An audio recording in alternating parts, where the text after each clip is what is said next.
Cuando hablamos de las independencias latinoamericanas, solemos pensarlas como el nacimiento de nuestras naciones. Se las presenta como una ruptura radical con el orden colonial, como el momento en que los pueblos de América Latina conquistaron su libertad y comenzaron a escribir su propia historia. Sin embargo, cuando miramos el proceso con un poco más de atención, aparece una verdad incómoda. Las independencias significaron, en la mayoría de los casos, una ruptura política sin ruptura económica. Cambiaron las banderas, cambiaron las autoridades, pero la estructura profunda de nuestras economías y nuestra inserción en el mundo permanecieron notablemente intactas. Antes de meternos de lleno en este recorrido histórico, si te interesan estos análisis que buscan entender por qué nuestras sociedades funcionan como funcionan, te invito a suscribirte al canal, dejar tu like y comentar. Estos contenidos crecen gracias a una comunidad que piensa la historia sin simplificaciones. Para entender este fenómeno, hace falta retroceder al periodo colonial. Desde el siglo XVI, América Latina fue integrada al sistema mundial como una región extractiva. Plata, oro, azúcar, cacao, tabaco. La economía colonial no estaba pensada para el desarrollo interno, sino para alimentar los circuitos comerciales del imperio. Las colonias no producían para sí mismas, sino para el exterior. La prohibición de manufacturas, el monopolio comercial y el control de rutas aseguraban que el valor agregado se concentrara en Europa. Este esquema no era solo una imposición externa. Con el paso del tiempo, fue dando lugar a una clase local que se benefició de él. Las élites criollas, terratenientes, comerciantes, funcionarios, encontraron en el orden colonial una posición privilegiada. Aunque subordinadas políticamente a la metrópoli, controlaban la producción local, el trabajo y buena parte de la riqueza. Su conflicto con España no fue, en términos generales, un conflicto contra el sistema económico colonial, sino contra las restricciones que ese sistema imponía a su autonomía. Las independencias surgieron, en gran medida, de esa tensión. Las élites americanas querían comerciar libremente, acceder directamente a los mercados internacionales y controlar el excedente sin intermediación metropolitana. La ruptura con España no significaba necesariamente una ruptura con la lógica extractiva, sino una reconfiguración de quien la administraba. Tras la independencia, América Latina se integró rápidamente a la economía mundial dominada por Gran Bretaña. Inglaterra no necesitó colonias formales, necesitó mercados abiertos. Las nuevas repúblicas, necesitadas de reconocimiento, crédito y comercio, adoptaron con entusiasmo el libre mercado. Las antiguas restricciones coloniales desaparecieron, pero el patrón productivo se mantuvo: exportación de materias primas, importación de manufacturas. En este punto, la continuidad es evidente. Las economías latinoamericanas siguieron organizadas en torno a unos pocos productos de exportación. La diferencia fue que, ahora, el control no lo ejercía una metrópoli formal, sino una combinación de intereses externos y élites locales. El Estado Nacional, lejos de impulsar una transformación profunda, se convirtió muchas veces en el garante de ese orden. La mentalidad de las élites fue decisiva. Formadas intelectual y culturalmente en Europa, muchas de ellas veían a América Latina como un espacio destinado a producir lo que el mundo industrial necesitaba.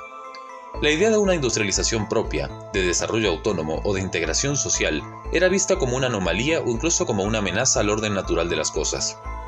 Esto se expresó en políticas concretas. Las nuevas repúblicas promovieron la expansión de la gran propiedad rural, facilitaron la inversión extranjera sin condiciones y mantuvieron sistemas sociales profundamente desiguales. La ciudadanía política no fue acompañada por una ciudadanía económica. Para amplios sectores de la población, la independencia significó poco más que un cambio de autoridades.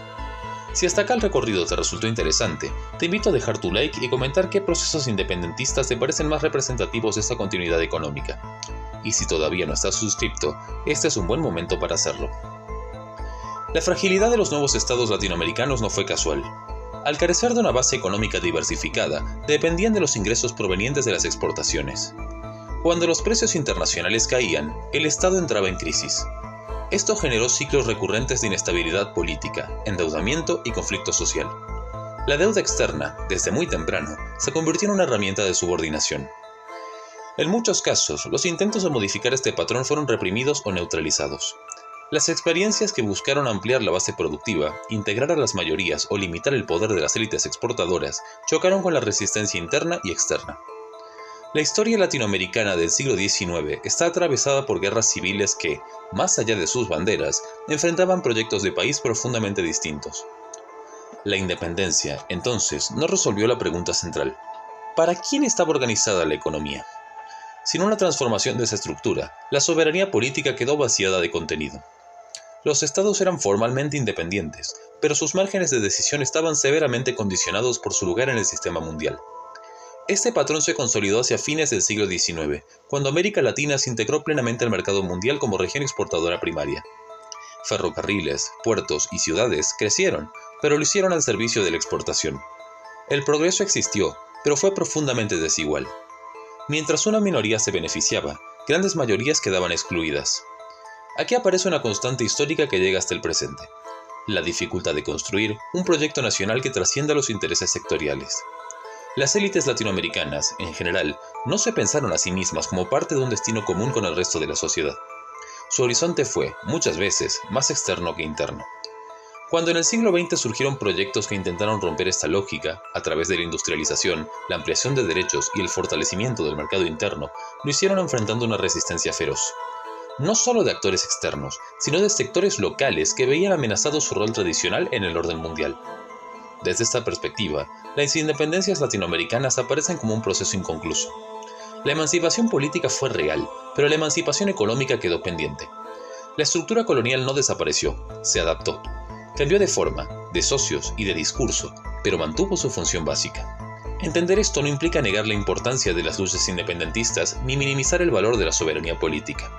Implica reconocer que la libertad formal no garantiza por sí sola la capacidad de decidir el propio destino.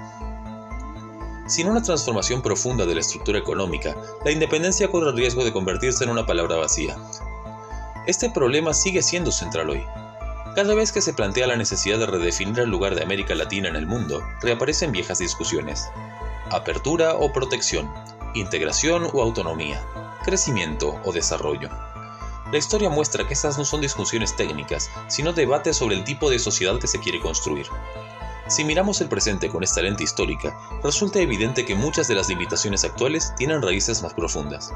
No se trata de errores recientes ni de fallas individuales, sino de una inserción internacional que se arrastra desde hace más de 2 siglos.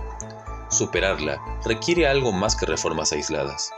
Requiere una redefinición del proyecto colectivo. Si este análisis sobre las independencias latinoamericanas y la continuidad económica te ayudó a pensar la historia con más claridad, te invito a suscribirte al canal, dejar tu like y compartir el video. Comenta qué país o periodo te gustaría que analicemos en profundidad en próximos episodios. Gracias por llegar hasta acá. La independencia no es un hecho del pasado, es una tarea histórica que sigue abierta. Nos vemos en el próximo video. Y como siempre decimos, primero la patria, luego el movimiento y por último, los hombres.